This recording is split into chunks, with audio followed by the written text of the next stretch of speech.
സതീശനും മോദിയെ പേടിയാണോ? കോൺഗ്രസും BJPയും തമ്മിൽ എന്തെങ്കിലും ധാരണയുണ്ടോ? കുറച്ചു നാളുകളായി CPM ആരോപിക്കുന്നുണ്ട് BJPയും കോൺഗ്രസും തമ്മിൽ ചില ധാരണകളുണ്ടെന്ന്. അത് ഇല്ല എന്നായിരുന്നു കോൺഗ്രസിന്റെ നിലപാട്. പക്ഷേ സതീശന്റെ ഇപ്പോഴത്തെ ചില പ്രവണതകൾ കാണുമ്പോൾ അത്തരത്തിൽ ഒരു ധാരണയുണ്ടോ എന്നും സതീശനും മോദിഭായും തുടങ്ങിയോ എന്നും സംശയം തോന്നും. കേന്ദ്ര സർക്കാർ കേരളത്തോട് കുറച്ചു കാലങ്ങളായി അവഗണന കാണിക്കുന്നു എന്നുള്ളത് യാഥാർത്ഥ്യമാണ്. കേരള സർക്കാർ പലപ്പോഴായി അത് പറഞ്ഞിട്ടുമുണ്ട്. പലപ്പോഴും പ്രതിപക്ഷം പോലും ഉയർത്തിപ്പിടിക്കുന്ന പ്രശ്നമാണ് കേരളത്തിലെ സാമ്പത്തിക പ്രതിസന്ധി എന്നത്. അതായത് കേരളം സാമ്പത്തിക പ്രതിസന്ധിയിലായപ്പോൾ ഒരുപക്ഷെ സർക്കാരിനേക്കാൾ കൂടുതൽ വ്യാകുലപ്പെട്ടത് പ്രതിപക്ഷമാണെന്നും പറയേണ്ടി വരും. അപ്പോൾ സ്വാഭാവികമായും ഈ സാമ്പത്തിക പ്രതിസന്ധിക്ക് പരിഹാരം കാണാൻ ഏറ്റവും ഭാരപ്പെട്ട ഉത്തരവാദിത്തമുള്ളത് സംസ്ഥാനത്തെ പ്രതിപക്ഷത്തിനാണ്. അവരാണ് ഭരണപക്ഷത്തെ നേർവഴിക്ക് നടത്തേണ്ടത്. ഈ സാഹചര്യത്തിലാണ് കേന്ദ്ര സർക്കാരിന് എതിരെ ഒരു സംയുക്ത പ്രക്ഷോഭത്തിന് കേരള സർക്കാർ തയ്യാറാകുന്നത്. അതായത് ആവശ്യം കേരളത്തിൻ്റെതാണ് എന്നുള്ളതാണ് കേരള സർക്കാർ പറയുന്നത്. അതുകൊണ്ട് തന്നെ കേരളത്തിന് വേണ്ടി ഒറ്റക്കെട്ടായി നിൽക്കണമെന്നും കേരള സർക്കാർ പറയുന്നുണ്ട്. എന്നാൽ പ്രതിപക്ഷത്തിന്റെ ഭാഗത്തു നിന്നും അത് അംഗീകരിക്കുന്നില്ല എന്ന് മാത്രമല്ല, സതീശന്റെ ഭാഗത്തു നിന്നും സർക്കാരിനെതിരെ രൂക്ഷമായ വിമർശനമാണ്. കേന്ദ്രത്തിനെതിരെ സമരം ചെയ്യാൻ വേറെ ആളെ നോക്ക് എന്നാണ് സർക്കാരിനോട് VD സതീശൻ പറയുന്നത്. ഡൽഹിയിൽ പോയി കേന്ദ്ര സർക്കാരിനെതിരെ സമരം ചെയ്യാൻ സംസ്ഥാന സർക്കാർ വേറെ ആളെ നോക്കിയാൽ മതിയെന്നാണ് വ്യക്തമായി തന്നെ VD സതീശൻ പറഞ്ഞത്.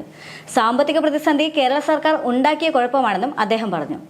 മാത്രമല്ല, നികുതി വെട്ടിപ്പുകാരുടെ പറുദീസയാണ് കേരളമെന്നും അദ്ദേഹം ആരോപിക്കുന്നുണ്ട്. കേന്ദ്രത്തിന് എല്ലാ രേഖകളും കൊടുത്തിട്ട് പണം കിട്ടുന്നില്ല എങ്കിൽ പിന്തുണയ്ക്കുന്ന കാര്യം പരിഗണിക്കാമെന്നും VD സതീശൻ വ്യക്തമാക്കുന്നുണ്ട്.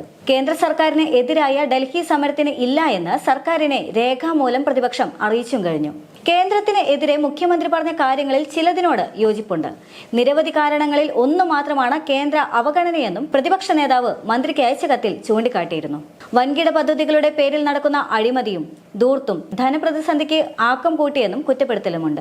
വിഭവ സമാഹരണത്തിന് ഒരു നടപടിയും സ്വീകരിക്കാതെ കടമെടുപ്പിനെ മാത്രം ആശ്രയിച്ച് മുന്നോട്ട് പോകുന്നതിലും പ്രതിപക്ഷം വിമർശനം ഉന്നയിച്ചിരുന്നു. ഇത്തരത്തിൽ സംസ്ഥാന സർക്കാരിന്റെ വീഴ്ചകൾ അക്കമിട്ട് നിരത്തി സുദീർഘമായ കത്ത് നൽകിയാണ് തങ്ങൾ ഇത്തരമൊരു സമരത്തിനില്ല എന്ന് പ്രതിപക്ഷം വ്യക്തമാക്കുന്നത്. ഇന്നലെ നടന്ന UDF ഏകോപന സമിതി യോഗത്തിലാണ് സർക്കാർ നടത്തുന്ന സമരവുമായി സഹകരിക്കേണ്ടതില്ല എന്ന് പ്രതിപക്ഷം തീരുമാനിച്ചത്. പ്രതിപക്ഷം തീരുമാനമറിയിക്കുന്നതിന് മുൻപേ LDF സമരം പ്രഖ്യാപിച്ചത് ശരിയായില്ല എന്നുള്ളൊരു ആക്ഷേപവുമുണ്ട്. സാമ്പത്തിക പ്രതിസന്ധിക്ക് സംസ്ഥാന സർക്കാരും ഉത്തരവാദികളെന്നും UDF വിലയിരുത്തി. UDFന്റെ വിലയിരുത്തലിൽ മോശം പറയാനാകില്ല. പക്ഷേ UDF ഇത്ര കണ്ട് ചിന്തിക്കുന്ന സ്ഥിതിക്ക് ഇതിനു മുന്നേ ഒരു സാഹചര്യം ഉണ്ടായിരുന്നു. അതായത് UDFിലെ തന്നെ ഘടകകക്ഷിയായ മുസ്ലിം ലീഗിലെ നേതാവ് കുഞ്ഞാലിക്കുട്ടി മറ്റൊരു ചാനലിന് നൽകിയ അഭിമുഖത്തിലാണ് ആദ്യമായി സർക്കാരിന് പിന്തുണ നൽകാനുള്ള സാധ്യതയുണ്ട് എന്ന് വ്യക്തമാക്കിയത്. അതായത് കേരളത്തിന് ഒരു ആവശ്യം വരുമ്പോൾ ഒരുമിച്ച് നിൽക്കേണ്ടത് തങ്ങളുടെ ഉത്തരവാദിത്തമാണ് എന്നായിരുന്നു അന്ന് കുഞ്ഞാലിക്കുട്ടി പറഞ്ഞിട്ടുണ്ടായിരുന്നത്. അദ്ദേഹത്തിന്റെ ആ വാക്കുകൾ ചില്ലറയൊന്നുമല്ല കേരളത്തിന് ആശ്വാസം നൽകിയിട്ടുണ്ടായിരിക്കുക. അതുകൊണ്ട് തന്നെയാണ് കേരള സർക്കാരിന്റെ ഭാഗത്തു നിന്നും അഥവാ LDF സർക്കാരിന്റെ ഭാഗത്തു നിന്നും UDFുമായി ഒരു സംയുക്ത നീക്കത്തിന് പോലും തയ്യാറെടുത്തതെന്നും വേണമെങ്കിൽ കൂട്ടിവായിക്കാം. എന്നാൽ ഈ സാഹചര്യത്തിനാണ് ഇപ്പോൾ ക്ഷതം സംഭവിച്ചിരിക്കുന്നത്. ആദ്യത്തെ യോഗം ചേർന്നതിന് ശേഷം UDF ഒരുപക്ഷെ ഈ ഒരു സംയുക്തമായിട്ടുള്ള ഒരു പ്രക്ഷോഭത്തിന് ഉണ്ടാകില്ല എന്ന് അറിയിച്ചിരുന്നെങ്കിലും സതീശന്റെ ഭാഗത്തു നിന്നുമുള്ള ഈ രൂക്ഷമായിട്ടുള്ള വിമർശനം അത്ര കണ്ട് ഉചിതമാണെന്ന് തോന്നുന്നില്ല. കാരണം കേരളത്തെ പ്രതിപക്ഷ നേതാവിനെ സംബന്ധിച്ചിടത്തോളം അദ്ദേഹം അടിക്കടി പറയുന്ന വിമർശനമാണ് കേരളം വലിയ സാമ്പത്തിക കയത്തിലാണ്, സാമ്പത്തിക ബുദ്ധിമുട്ടിലാണ് എന്നുള്ളത് തന്നെ. കേരള സർക്കാർ കേരളീയം എന്ന പരിപാടി നടത്തിയപ്പോഴും കേരള സർക്കാർ നവകേരള സദസ്സ് യാത്ര നടത്തിയപ്പോഴും പ്രതിപക്ഷ നേതാവ് ആകെ മുന്നോട്ട് വെച്ചിട്ടുണ്ടായിരുന്ന വിമർശനം എന്ന് പറയുന്നത് കേരളം ദൂരത്തിലേക്ക് കടക്കുകയാണ്, കേരളത്തിൽ ഇത്ര വലിയ സാമ്പത്തിക പ്രതിസന്ധിയുള്ള സമയത്ത് എന്നുള്ളതായിരുന്നു. അതായത് കേരളം വലിയ രീതിയിൽ സാമ്പത്തിക ബുദ്ധിമുട്ട് അനുഭവിക്കുന്ന സമയത്ത് സംസ്ഥാന സർക്കാർ ധൂർത്ത് നടത്തുകയാണ് എന്നുള്ളതായിരുന്നു അന്നത്തെ പ്രതിപക്ഷ നേതാവിന്റെ വിമർശനം. അത് UDFിന് വ്യക്തമായ ഒരു സാഹചര്യം രാഷ്ട്രീയപരമായി മുതലെടുക്കാൻ സാധിച്ചോ ഇല്ലയോ എന്നുള്ളത് അവിടെ നിൽക്കട്ടെ. പക്ഷേ അത്തരമൊരു വിമർശനമാണ് നിരന്തരമായി പ്രതിപക്ഷ നേതാവ് ഉയർത്തി കാണിച്ചിരുന്നത് എന്നുള്ളത് യാഥാർത്ഥ്യമാണ്. അങ്ങനെയെങ്കിൽ കേരളത്തിന് അത്തരമൊരു പ്രതിസന്ധിയിൽ നിന്നും കരകയറ്റാനുള്ള ഉത്തരവാദിത്വം, ധാർമ്മികമായിട്ടുള്ള ഉത്തരവാദിത്വവും പ്രതിപക്ഷ നേതാവിനുണ്ട്.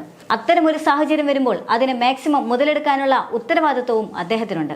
എന്നാൽ ഇവിടെ അത്തരമൊരു സാഹചര്യത്തെ അദ്ദേഹം മുതലെടുക്കുന്നില്ല എന്ന് മാത്രമല്ല, കേരളത്തിനെതിരെ വളരെ രൂക്ഷമായ വിമർശനമാണ് കാണിച്ചിരിക്കുന്നത്.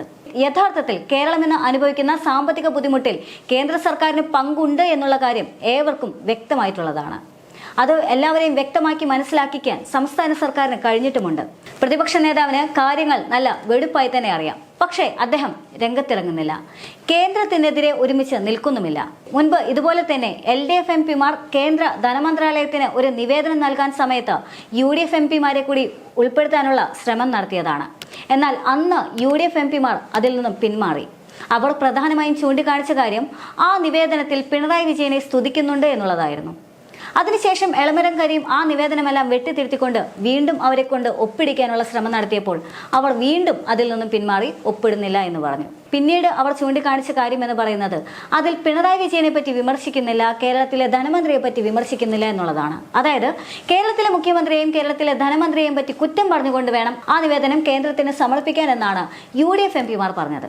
നോക്കൂ, എത്ര ബാലിശമായ ആവശ്യമായിരുന്നു അതെന്ന്. കേരളത്തെ സംബന്ധിച്ചിടത്തോളം കേന്ദ്രം ഞെരുക്കുകയാണ് എന്ന് എല്ലാവർക്കും അറിയുന്നതാണ്.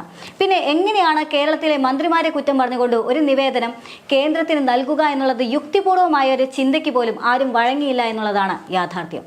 ഇവിടെയും അത് തന്നെയാണ്. കേരളത്തിലെ പ്രതിപക്ഷത്തിന് വ്യക്തമായി തന്നെ അറിയാം കേന്ദ്രം കേരളത്തെ വളരെയധികം ശ്വാസം മുട്ടിക്കുന്നുണ്ട് എന്നുള്ളത്. അതുകൊണ്ട് തന്നെ ഒറ്റക്കെട്ടായി നിൽക്കേണ്ട സമയവുമാണ്. പക്ഷേ എന്നിരുന്നാലും അത്തരമൊരു സമരത്തിന് ആരും തയ്യാറാകുന്നില്ല എന്നുള്ളതാണ്. കേരളം ചെയ്യുന്ന തെറ്റുകളോ അല്ലെങ്കിൽ കേരളത്തിന്റെ ഭാഗത്തു നിന്ന് വരുന്ന വീഴ്ചകളോ ചൂണ്ടിക്കാണിക്കാനുള്ള ധാർമ്മിക ഉത്തരവാദിത്വം പ്രതിപക്ഷത്തിനുണ്ട്. അതിനെല്ലാം അപ്പുറത്തേക്ക് ഇക്കാര്യത്തിൽ ഒറ്റക്കെട്ടായി നിൽക്കേണ്ടത് യഥാർത്ഥത്തിൽ കേരളത്തിന്റെ ആവശ്യമാണ്. കാരണം കേരളത്തിന്റെ ഈ സാമ്പത്തിക പ്രതിസന്ധിയിൽ ഏറ്റവും കൂടുതൽ വലയുന്നത് കേരളത്തിലെ ജനങ്ങളാണ്. ഒരുപക്ഷെ ഭരണകൂടത്തിന്റെ ഭാഗത്തു നിന്നും ഇത്തരത്തിലുള്ള പ്രശ്നങ്ങൾ ഉണ്ടാകുന്ന സാഹചര്യത്തിൽ ജനതയ്ക്ക് എപ്പോഴും കൂടെ നിൽക്കേണ്ടത് പ്രതിപക്ഷമാണ്. പ്രതിപക്ഷമാണ് ജനങ്ങളുടെ ശബ്ദമായി പ്രവർത്തിക്കേണ്ടത്. ഇവിടെ പ്രതിപക്ഷം അത്തരത്തിൽ ഒരു നീക്കത്തിന് തയ്യാറാകുന്നില്ല എന്നുള്ളതാണ് വാസ്തവം. കേരളത്തിലെ സപ്ലൈകോ മുതൽ കുട്ടികളുടെ ഉച്ചഭക്ഷണം വരെ ഇപ്പോൾ വല്ലാത്ത അവസ്ഥയിലാണ്. കുട്ടികൾക്ക് ഉച്ചഭക്ഷണം പോലും നൽകാനുള്ള പണം ഖജനാവിലില്ല എന്നുള്ളതാണ് വാസ്തവം. സപ്ലൈകോയിൽ സാധനങ്ങളുമില്ല. 13 ഇനങ്ങൾ വരുന്നു എന്ന് പറയുന്നതല്ലാതെ ഒന്നും വരുന്നില്ല. ക്രിസ്മസ് ചന്തയിൽ പോലും വെറും 5 ഇനം സാധനങ്ങൾ മാത്രമായിരുന്നു ഉണ്ടായിരുന്നത്. കേരളത്തിലെ എല്ലാ പൊതുമേഖലാ സ്ഥാപനങ്ങളിലും ഇത് തന്നെയാണ് അവസ്ഥ. എല്ലാ മേഖലയും അത്രയധികം സാമ്പത്തിക ബുദ്ധിമുട്ടിന് അടിമപ്പെട്ട് കഴിഞ്ഞു. കേരളത്തിലെ പൊതുമേഖലാ സ്ഥാപനങ്ങളിലെ വാഹനങ്ങളിൽ പെട്രോൾ അടിക്കാൻ പോലും പണമില്ലാത്ത അവസ്ഥയാണ്. മാത്രമല്ല 2024 ശേഷം കേന്ദ്രത്തിന്റെ ഭാഗത്തു നിന്നും കേരളത്തോടുണ്ടായത് ഇതേ സാമ്പത്തികമായ അനീതി തന്നെയാണ്. വീണ്ടും UGC ശമ്പള കുടിശ്ശികയിൽ 750 കോടി രൂപയാണ് കേന്ദ്രം വെട്ടിക്കുറച്ചത്. മാത്രമല്ല കേരളത്തിന്റെ കടമെടുപ്പ് വായ്പാ പദ്ധതിയിൽ വലിയ നിയന്ത്രണവും ഏർപ്പെടുത്തി. അത് ഏകദേശം 56,000 കോടി രൂപയ്ക്ക് മുകളിലുമാണ്. അതായത് ഇത്തരം വാർത്തകളെല്ലാം അല്ലെങ്കിൽ ഇത്തരം കാര്യങ്ങളെല്ലാം തന്നെ നമ്മളെപ്പോലെ തന്നെ പ്രതിപക്ഷ നേതാവും അറിയുന്നുണ്ട്. എന്നിട്ടും പ്രതിപക്ഷ നേതാവ് പറയുന്നത് കേന്ദ്രത്തിനെതിരെ സമരം ചെയ്യാൻ വേറെ ആളെ നോക്കിയെന്നാണ്.